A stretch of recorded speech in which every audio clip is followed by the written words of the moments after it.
او زبنو کراور لبوزم خوشنو گئے دے تنور نلمبا کوینا وای حوصله لکه علم لرم په ځان کې چراغست می ډیوه د په طوفان کې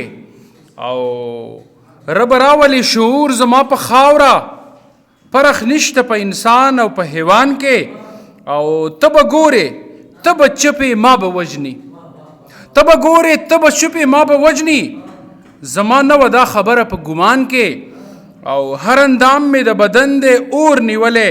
بیا قیامت ته په تیرا او په میدان کې او نن دی وار دی کمی ولی نمی ولا نن دی وار دی کمی ولی نمی ولا چې می غشي ختم شوی په کمان کې او نن دی وار دی کمی ولی نمی ولا چې می غشي ختم شوی په کمان کې او ذهني ستونزو ته مولا وای پیریان دي ذهني ستونزو ته مولا وای پیریان دي پیریان کله نه نوځي په انسان کې ذهني ستونزو ته مولا وای پیریان دي پیریان کله نه نوځي په انسان کې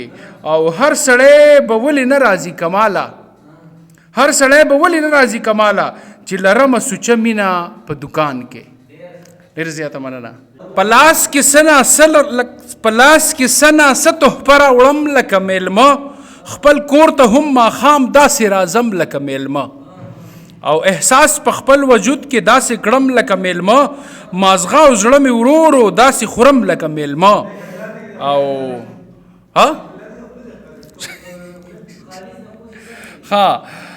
خارې نظر مې د یو ښکلي اشنا نه کړو دا زړه که په تالي کې ورتګدم لکه میلمه او هغه د مهاجر غوندې لا اوس هم بدګمان دی مودې وشوې په زړه کې ساتم لکه میلمه او د بل ځای راغلی یم دلته کوربه نه یم د بل ځای راغلی یم دلته کوربه نه یم دنیا کوربه دې دغسې پرېږدم لکه میلمه بابا چې مې ژوندی و د معاش څه غم مې نه و بابا چې مې ژوندی و د معاش څه غم مې نه و تیارې ته به داسې کېناستم لکه میلمه مذکره فریج لا ډک دی د زړه سره فریج لا ډک دی میلمنو ته خوشحالېږم ستا خبره فریج لا ډک دی او بجلی لاړه جرنیټر دی شو نظره فریج لا ډک دی او میخه غوا پیسه بیزه شته هله نره فریج لا ډک دی او چې زړه ښکته پورته نه کړې زوروره فریج لا ډک دی او ستا به هسې زړګی نه وي مروره فریج لا ډک دی او مړه ډېرو شپو له راشه بختوره فریج لا ډک دی او د ټول کلی ذموار یم خپه نره فریج لا ډک دی او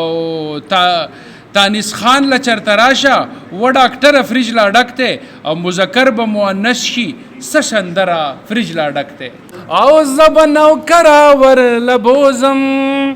خوشنو گئے دے تنور نلمبا کوینا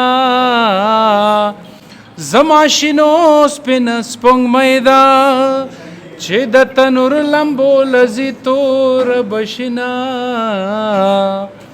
او کور ته دوا ژرندې پرتی دي یا بلاهور یا بپنډۍ تا تلوینا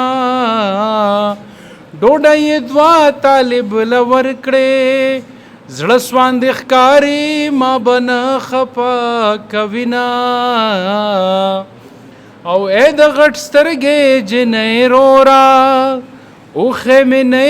چې په اوږو دې ګرځومه او ډېره سودمنه جنۍ دادا د شوملو ډکه کوزه خپل جانان لوړینا